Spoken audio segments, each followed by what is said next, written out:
Bom, Juliano, em primeiro lugar queria agradecer a oportunidade e o convite de estar aqui.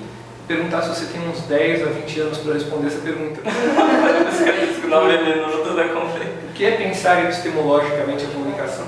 É buscar, de certa maneira, quais são os fundamentos do estudo da comunicação. Como é que se estuda esse objeto da comunicação? Qual é ou quais são, ou se é que existem objetos da comunicação? De certa maneira, o pensamento epistemológico ele faz perguntas para a pesquisa, perguntas sobre a pesquisa. Então ele é uma reflexão que, de certa maneira, está provida quase o tempo todo de uma autorreflexão, de um autoquestionamento. E esse autoquestionamento, ele é um questionamento das tuas pesquisas. Então toda pesquisa tem um componente epistemológico, mais ou menos explícito. Ele é um questionamento daquilo que você faz na área, então dos objetos da área.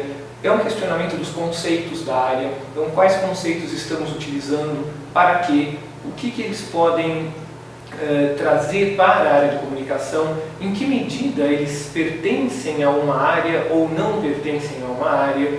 E isso não é um critério excludente, mas para saber também de que maneira outras epistemologias podem contribuir para o estudo da comunicação.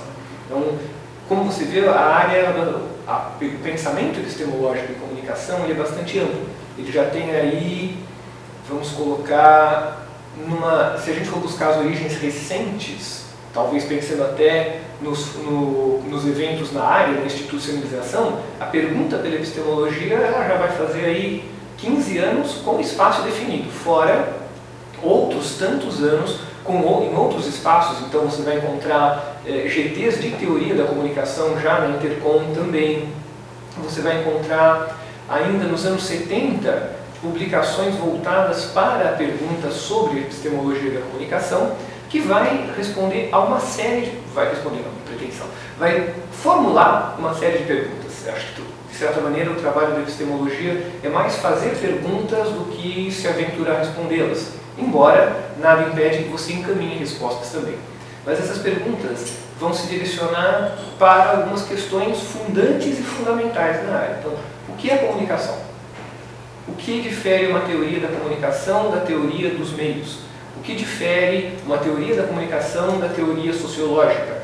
Ou o que aproxima uma teoria da comunicação e uma teoria sociológica ou psicológica? Quais são os diálogos, as diferenças específicas, as generalidades, aquilo que vai efetivamente caracterizar os eixos de trabalho da área. Lembrando que o conhecimento ele é um só, a realidade ela não tem divisões. É o nosso olhar como pesquisador que cria essas divisões. E a pergunta da epistemologia, uma delas, é justamente a respeito dessas divisões. Elas estão funcionando? Estão certas? Elas ajudam a conhecer um pouco melhor essa realidade? Elas nos ajudam a ter um pensamento mais crítico sobre essa realidade? Ou não? Elas já não servem mais para essa realidade? Então a pergunta da epistemologia é uma pergunta sobre a pergunta. Uma pergunta que vai questionar os nossos modos de pensar, os nossos modos de questionar dentro de cada área. É possível existirem várias epistemologias sobre o mesmo tema, o mesmo tipo de conhecimento? Aí existe um problema que é um pouquinho anterior. A área de comunicação, numa leitura parcial que eu faço, ela tem uma problemática muito específica. Ela não foi criada, a princípio, por uma demanda de conhecimento. Não foi uma demanda acadêmica que gerou os estudos em comunicação. Foi, em muitos casos, ou uma demanda de mercado, como nos Estados Unidos, ou uma demanda de caráter mais sociológico, como em alguns países da Europa. E no caso brasileiro, a nossa demanda ela foi de caráter político, porque, historicamente, os cursos de comunicação eles passam primeiro por um momento de institucionalização para depois se pensar a teoria, em alguma medida.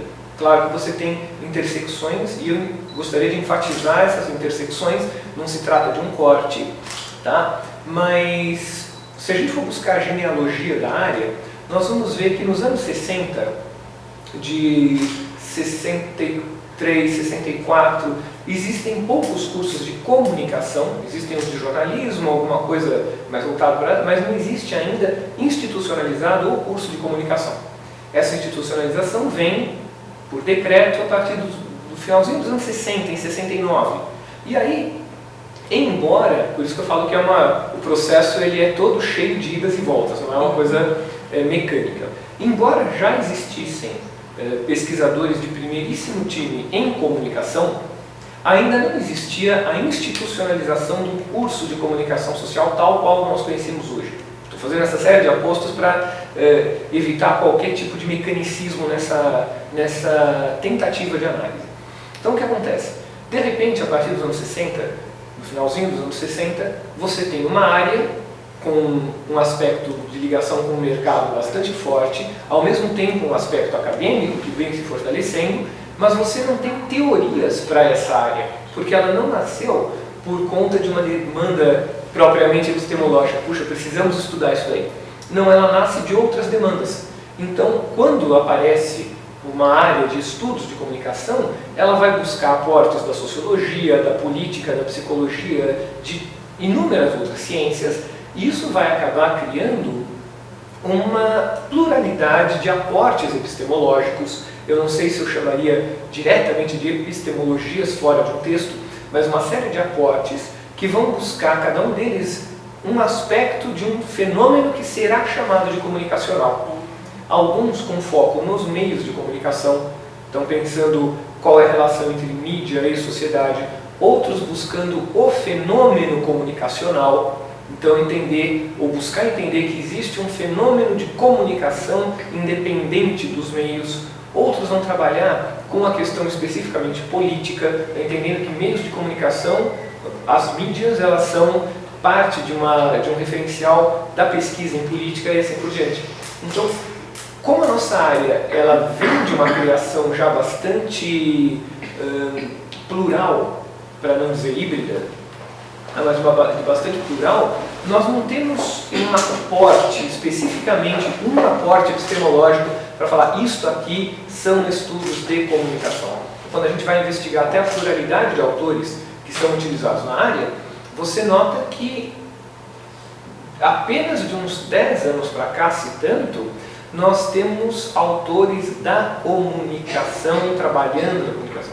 Isso é ruim? De forma alguma. É ruim ter aporte de outras áreas? De maneira alguma. A única coisa é que nós, se constituímos uma área, é interessante ter algumas pistas do que efetivamente constitui a nossa singularidade, sem deixar de maneira alguma o diálogo com outras singularidades, outras áreas. Então, é por isso que a gente pode se questionar a respeito da existência de teoria ou teorias da comunicação. Uma epistemologia ou epistemologias da comunicação.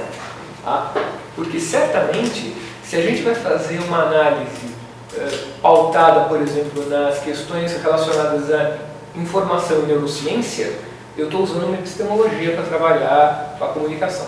Se eu vou trabalhar a relação de recepção, eu tenho outra epistemologia, cada uma delas com uma matriz diferente, o que não impede que elas dialoguem. Então, nesse ponto, a nossa área é uma área de diálogos. E eu acho que isso é bacana.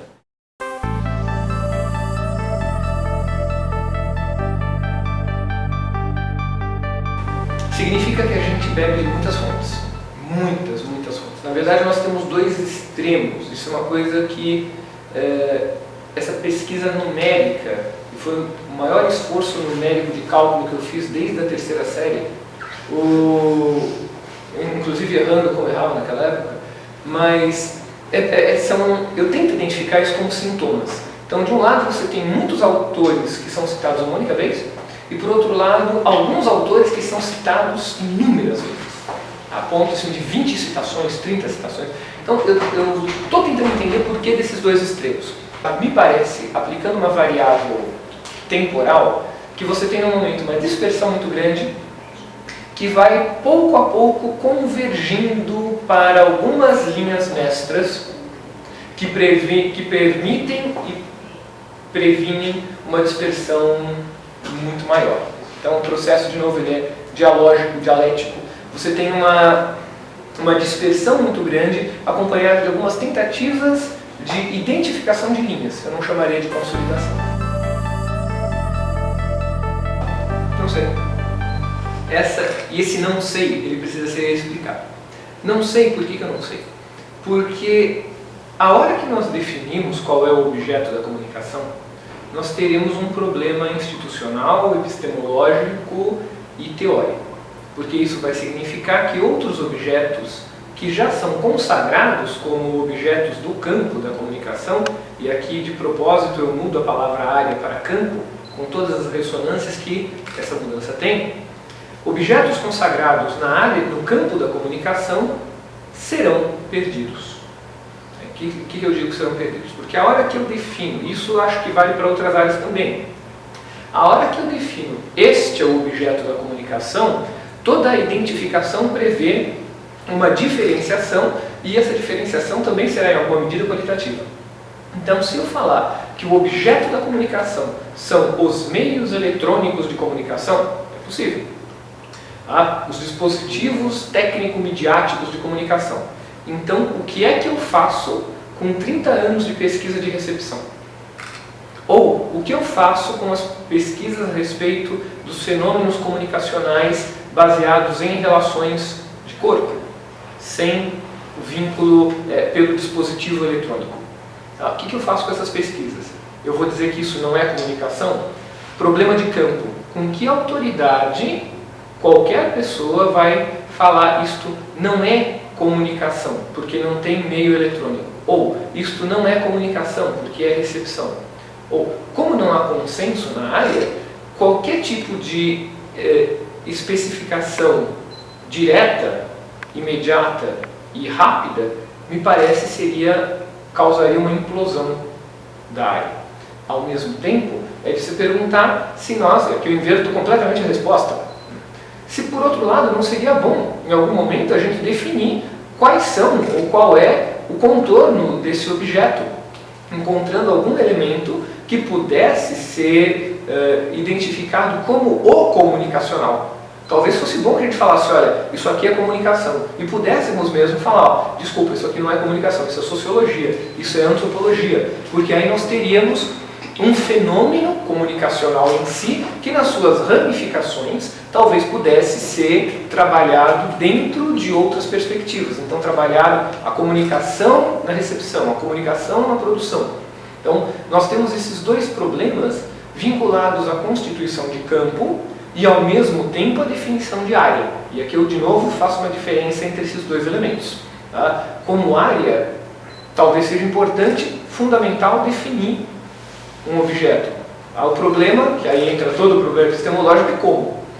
Enquanto campo, nós temos várias tradições de pesquisa que alimentam os diálogos e os tensionamentos dentro desse campo, no que me parece, essa talvez é uma das poucas afirmações que eu me arriscaria a fazer, fortalecendo uma produção bastante forte, bastante interessante da nossa área, por conta até dessa pluralidade. Qual é o desafio? Novamente, aonde que está o comunicacional? Então, se você vir me falar, eu quero pesquisar uma determinada cultura, eu quero pesquisar a reurbanização da região das docas. Eu estou falando de comunicação? Não sei. Eu vou precisar encontrar um recorte, um olhar metodológico que me ajude a encontrar o comunicacional. O problema que vem em seguida. Como que eu isolo esse comunicacional? Eu vou trabalhar a comunicação entre os trabalhadores que construíram. Isso é comunicação? É comunicação. Eu vou fazer uma análise da cobertura dos jornais da época para ver como que foi noticiado que haveria uma transformação urbana. É comunicação? É comunicação, para outro viés. Eu vou fazer uma análise semiótica da linguagem das docas para refazer naquele local talvez uma imagem, como uma das colegas me citou, da Belle Époque de Belém.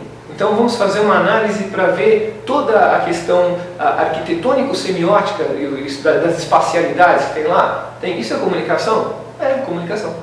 Então, são vários olhares, daí talvez a noção de epistemologias, no plural, são vários olhares que podem nos levar a observar os comunicacionais dentro de um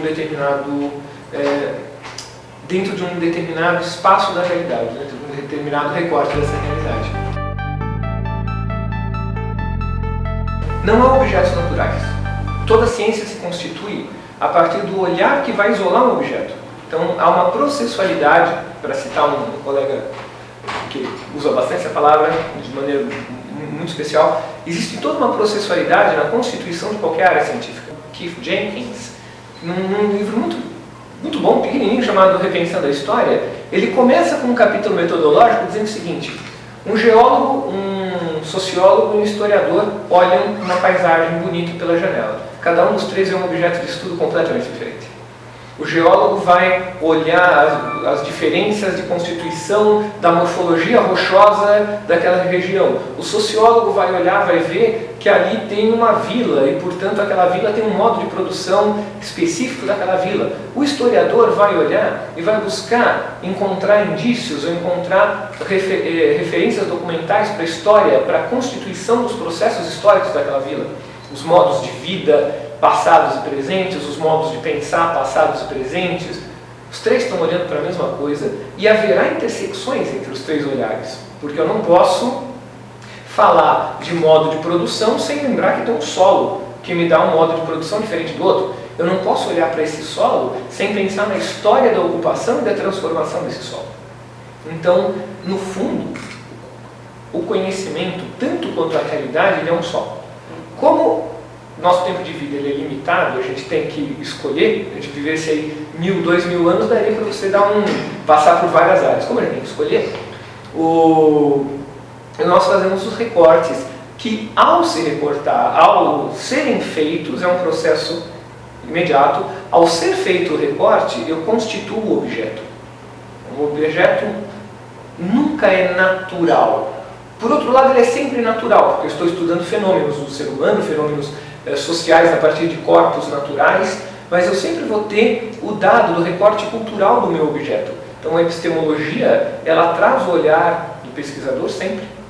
Ela vai trazer esse olhar, vai observar a realidade, vai fazer recortes e vai tentar isolar elementos, isolar entre aspas, tá? Elementos que satisfaçam a minha curiosidade de pesquisa.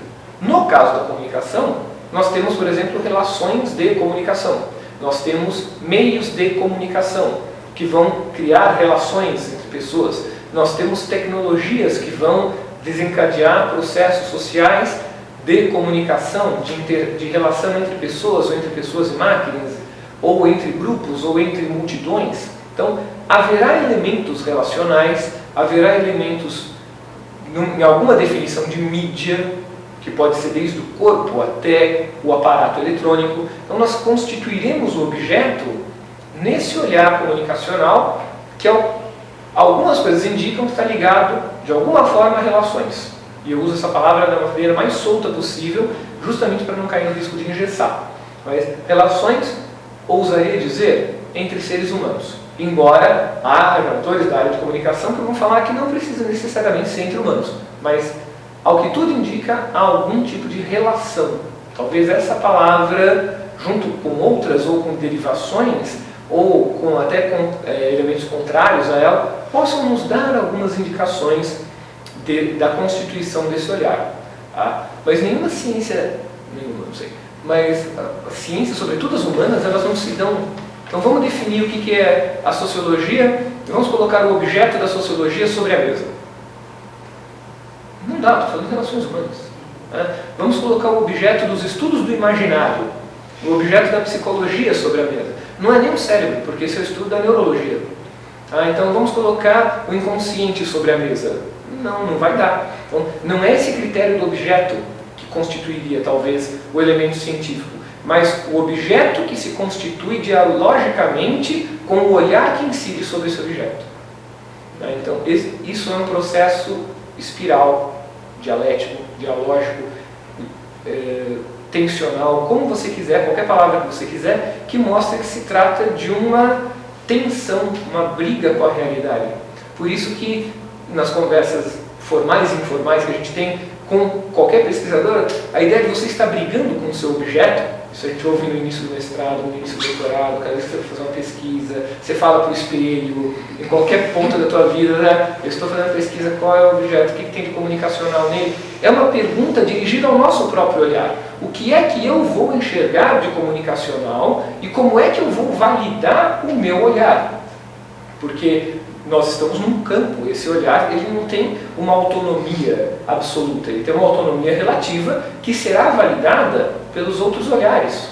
O pessoal que olhou antes de mim, porque eu não nasci para criar do zero, há uma genealogia antes de mim. Para isso você tem todas as citações, chegamos no arroz com feijão, para isso que tem tanto ano, data, nome, mostrar, olha, tem outros olhares que olharam antes de mim, o meu é a mais modesta contribuição seguindo esse olhar. E depois tem o olhar dos pares, para isso que a gente se encontra anualmente em congressos e tudo mais, para a pessoa, o colega falar, seu olhar não está legal, você deixou de lado elementos importantes, ou então ao contrário, seu olhar está bom, cheio de variáveis, cheio de elementos. Se você chegar, não é um objeto empírico, se você falar, eu quero estudar televisão, evidentemente você não está dizendo que você vai fazer um estudo morfológico das dimensões da tela, isso interessa para o engenheiro. Mas você quer estudar televisão, o quê? É o programa? É um programa? É uma mensagem? É um modo de produzir? Você vai lá para a emissora de TV, aproveitar que você tem contatos com o pessoal lá que faz o liberal e aproveita e vai fazer um estudo de produção de telejornal? Ou você vai ver a leitura que o leitor produtivo faz desse telejornal? Ou você vai pegar os comentários no Facebook desse telejornal que os telespectadores fazem? Então, o teu olhar ele vai ser constitutivo do objeto, vai ser constituinte da metodologia, dos referenciais. Então, é muito difícil a princípio, sem falar de todas essas variáveis do processo, é muito difícil falar isto é comunicação. Eu teria problemas para, diante de um objeto, perguntar se isso é comunicação. Aqui na minha frente tem uma parabólica e eu não sei se esse objeto é um objeto da pesquisa em comunicação. Agora, se a gente for observar outros elementos, todas as processualidades envolvidas, talvez ela se torne. Como é que o senhor se posiciona com relação a essa questão de comunicação como um campo interdisciplinar ou transdisciplinar? Eu estou aprendendo. Acho que eu não sei se um dia pararei ou pararemos de aprender. Porque me parece que essa pluralidade é uma das riquezas, essa pluralidade de discussões é uma riqueza da nossa área. Acho que não me arriscaria a uma definição, porque existem várias correntes, dentro da área, para definir o que é que nós estamos estudando. Então, para não cair no risco de associar nomes a definições e, portanto, reduzir tanto o nome quanto a definição, você vai ter aportes, por exemplo, que vão falar, olha, nós temos que estudar as relações entre meios e sociedade.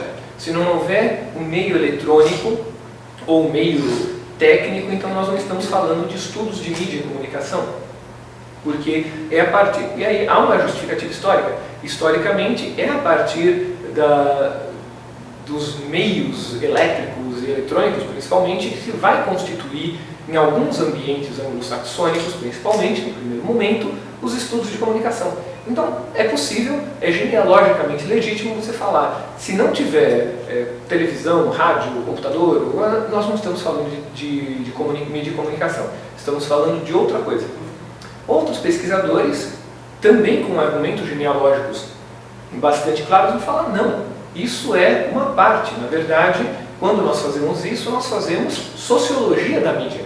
Se nós estamos estudando comunicação, então nós temos que pensar o fenômeno comunicacional, a comunicação como um estudo das interfaces, ou como um estudo dos acontecimentos, ou como um estudo das indeterminações. E aqui, se fosse um texto, já estaria cheio de citação, fulano, vírgula, ano, fulano, ano. Só não faço isso para não correr o risco de reduzir, de criar uma ideia redutora, quando na verdade a busca é por uma certa dialogia. Mas então, há vertentes diversas. Como você nota, os aportes, eles são diferentes até no que caracteriza o objeto de estudos da área. Isso cria um problema, porque quando você tem uma definição muito fluida, é um pouco difícil você falar, tá bom, mas então se eu quiser estudar o objeto X, eu posso entrar num programa de mestrado em comunicação? Se alguém responde não, com que base nós estamos respondendo? Mas Olha, o meu objeto está ligado ao que fulano, fulano, fulano, fulano no Brasil e no exterior pesquisam. Então pode, ou não pode, isso não é comunicação. Como é que nós... Não é definir uma fronteira no sentido da exclusão. Fronteiras também são pontos de contato e a porosidade entre fronteiras é fundamental na epistemologia. Não existe epistemologia pura como não existe cultura pura.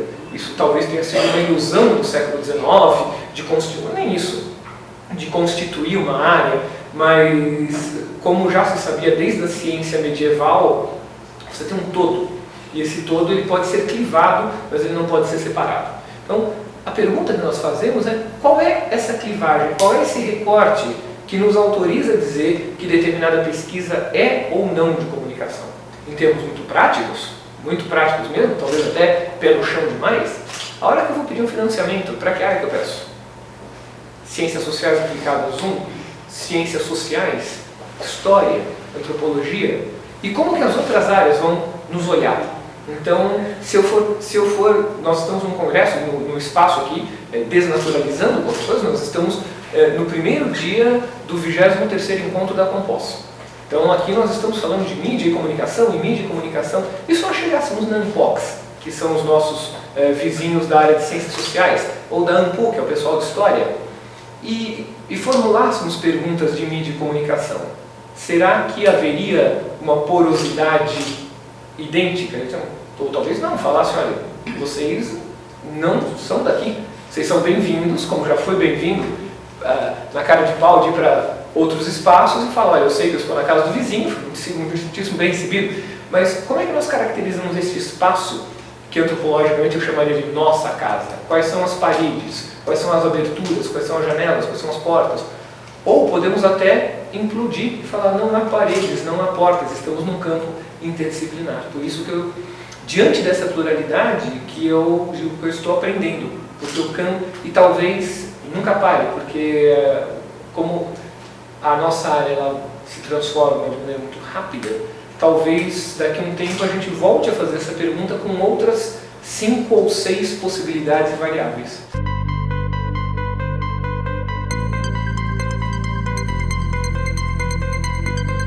O texto dela é de 2001, apresentado lá, não por acaso uma das primeiras, senão a primeira edição do GT de epistemologia. E eu acho que a pergunta desse texto ela continua bastante atual, muito atual. Quando ela fala paradigmas em comunicação, conhecer o quê? Essa é uma pergunta que a gente se faz todo dia. O que nós queremos conhecer dentro da área de comunicação? O que é que nós estamos efetivamente estudando? Me parece que, de alguma maneira, estamos caminhando para se pensar, de fato, relações humanas mediadas, não, e aí a palavra ela pode nos trair, porque o conceito de mediar, mediação, mediatizar, são conceitos que estão em campos semânticos, campos lexicais próximos, mas campos semânticos muito diversos. Então, quando nós estamos falando de relação, numa perspectiva relacional, é entender talvez o campo do simbólico, mediado por algum tipo de dispositivo, que pode ser tanto o texto, quanto o corpo, quanto o dispositivo técnico, relações mediáticas, mediadas, tá? E dentro desse pequeno núcleo, nós estamos falando de interfaces, para usar uma expressão do professor Braga, nós estamos falando de intermitências, para mencionar a professora Lucrécia. Quando eu falo de dispositivos, estou falando do professor Jairo, também do professor Braga, e mediatização, falo do professor Pedro Gomes. Quando falo de acontecimentos, estou falando do professor Ciro. Quando falo de relações mediadas, dentro de uma perspectiva mais para a cibercultura ou para a mediação via dispositivo, nós poderíamos falar desde André Lemos para Lúcia Santaella, passando por Adriana Braga, Adriana Amaral, por Raquel Recueiro, basicamente o pessoal que está tomando café da manhã nesse momento.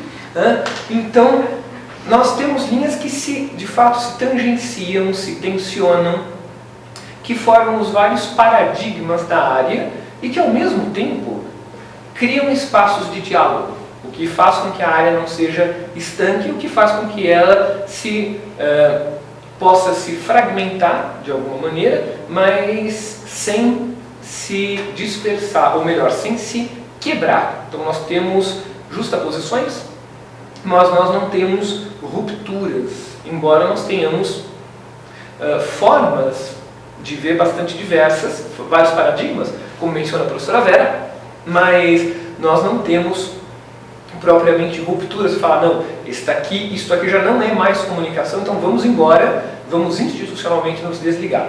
Então, me parece, no fundo, que é para uma área que vai quase se decalcar nas humanas, de uma maneira geral, mas vai sair na busca, não no encontro, mas na busca de elementos propriamente comunicacionais, vistos cada um deles de uma maneira diferente.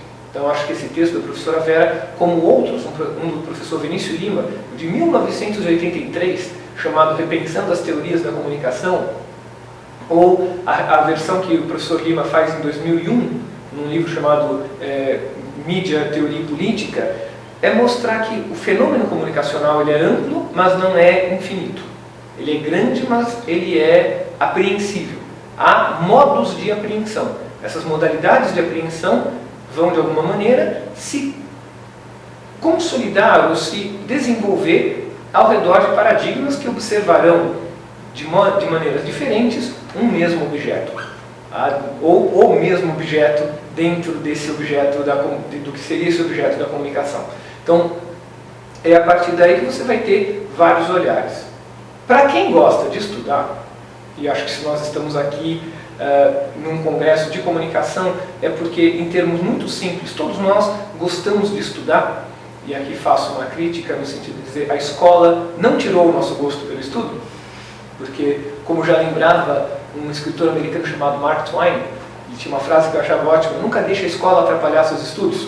Então, se nós estamos aqui porque nós gostamos de estudar e não levamos isso como um fator de, enfim, não fazemos disso um orgulho, apenas gostamos de estudar, talvez até por reconhecer o quanto nos falta aprender. Feito esse preâmbulo para mostrar que estudar é legal e não só uma coisa de nerd, se nós gostamos de estudar, a comunicação nos dá a chance de construir interfaces com inúmeras áreas, o que torna o ato de conhecer muito divertido. E embora a gente não costume associar a palavra diversão com a ideia de aprendizado, é uma diversão. Não, evidentemente, no sentido do riso, mas no sentido de provocar um afeto, uma dimensão afetiva com o nosso objeto de estudos, com a nossa área, com os nossos teóricos. E o fato da área de comunicação ser muito grande nos dá um espaço muito grande para a construção desses afetos epistemológicos. E eu uso essa expressão porque nós, se gostamos de estudar, nós temos uma dimensão que vai nos levar a até uma identificação com determinados paradigmas mais do que outros. Eu quero estudar o processo X, eu quero estudar o meio Y, porque eu gosto, porque ele fala comigo desde que eu tinha 10 anos de idade, porque é a coisa que me interessa, porque eu trago meu objeto para cá. Então, essa pluralidade me parece uma riqueza da área, porque ela estimula, entre outras coisas, ela estimula a nossa capacidade de resolver as nossas inquietações, não pessoais, evidentemente, talvez até pessoais, não sei, mas as nossas inquietações no espaço de uma área. Isso daí é uma riqueza que a nossa área tem. Outras também devem ter, eu não conheço. Quando eu fizer 100 e poucos anos eu pretendo fazer faculdade de História, mas ainda não deu.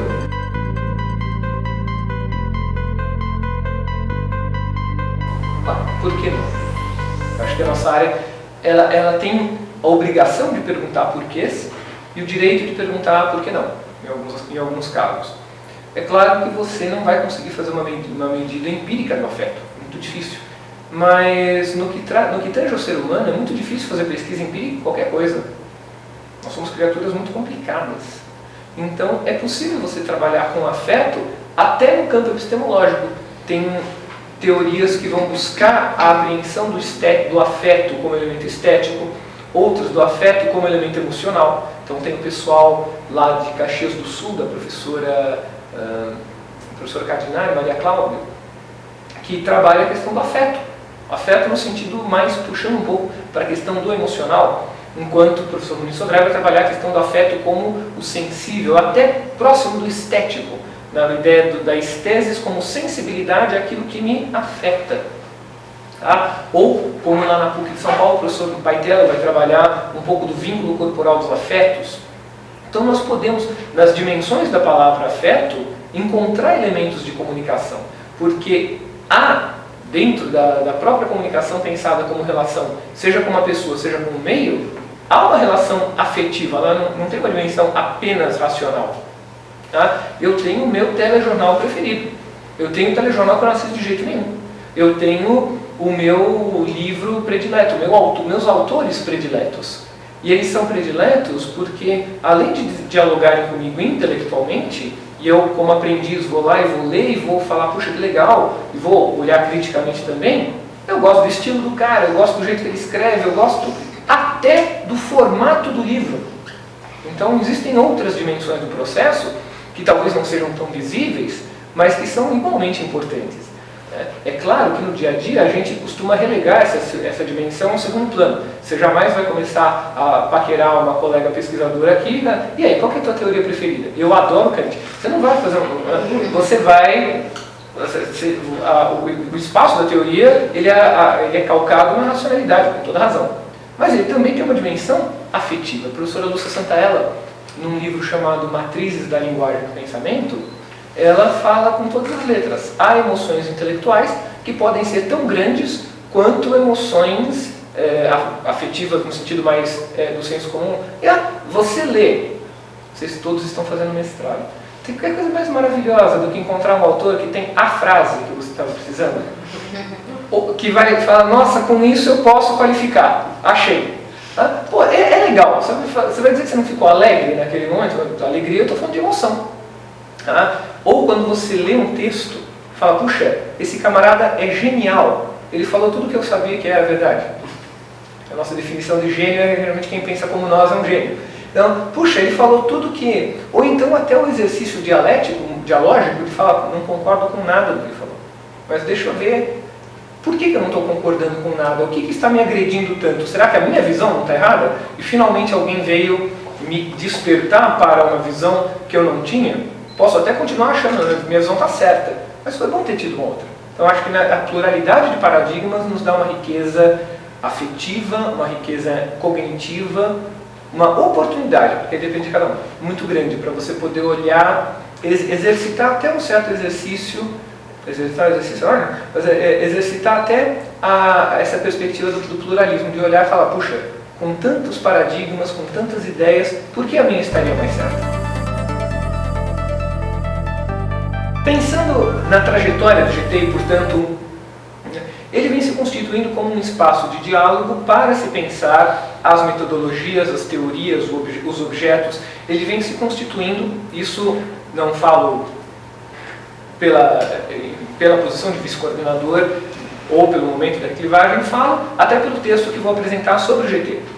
Ele se constitui como um espaço de trânsito e permanência, aonde você tem o diálogo sobre teorias, o diálogo sobre metodologias, o aporte de objetos. Muitas vezes você tem pesquisadores consagrados ao redor de determinados temas que vão para a epistemologia discutir questões de fundo que são propriamente epistemológicas. Naquela auto-pergunta, isso é uma teoria, isso não é uma teoria, eu estou trabalhando com esse objeto, quais são os outros olhares? Então ele tem essa proposta de ser um espaço de questionamento, de meta-pergunta, de questionamentos, mas também de propostas, justamente onde vamos encontrar proposições para falar, este é um objeto possível da comunicação. Então, o GT tem essa característica de questionar, de propor, como acho que outros GTs também, mas voltado para as perguntas referentes a objetos, a teorias, a conceitos, a modos de olhar, a olhares de pesquisa e também as próprias fronteiras da área. Tá? De alguma maneira dialogando com as fronteiras do campo. Tá? E aí a nomenclatura ela fica mais difusa, mais sutil. Tá? Então seria esse um elemento de importância do GT. Mas como eu digo isso pela história que ele tem, pela quantidade de pesquisadores que ele trouxe para essa discussão epistemológica. Tá? Que é uma discussão, e aí, de novo, é complicado falar isso no momento da reclivagem, mas é uma discussão fundante de qualquer área. A discussão da epistemologia, do modo de fazer ciência ela é fundante do próprio fazer científico.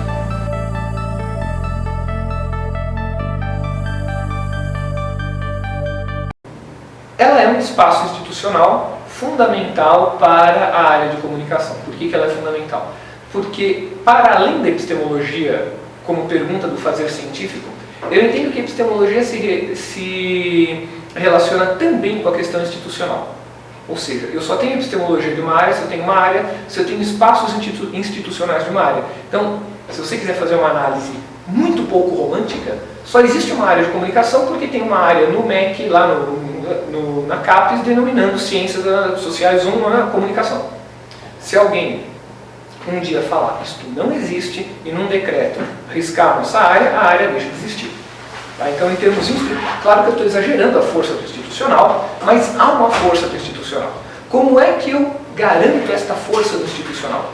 Entre outros elementos, com os eventos da área, com os programas de pós-graduação, com o trânsito de pesquisas e de pesquisadores. Então, a Compós é um espaço particularmente bom, com características muito singulares desse tipo de trânsito. Então, é um elemento que contribui sobremaneira para a institucionalização e para a consolidação, ou para o fortalecimento, que a gente chama a área consolidária, mas para o fortalecimento da área de comunicação.